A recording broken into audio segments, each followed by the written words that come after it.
Kung isa ka nga rin sa may sasakyan na kagaya ko at gusto mo ng pinaka-komportable at talagang space saver na tools, ito nga pala yung may re-recommend ko sa'yo.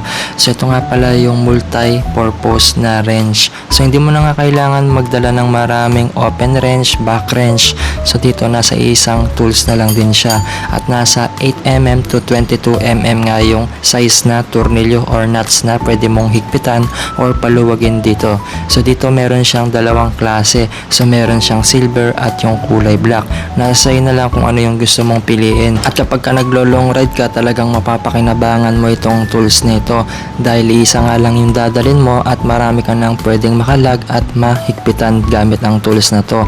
So space saver talaga siya mga kalpa at ulitin ko, nasa 96 pesos lang itong tools na to. At ito na yung sign para orderin mo na ito. So nandyan lang yan sa baba, click mo na yan para ma-order mo na at ma-check out mo na.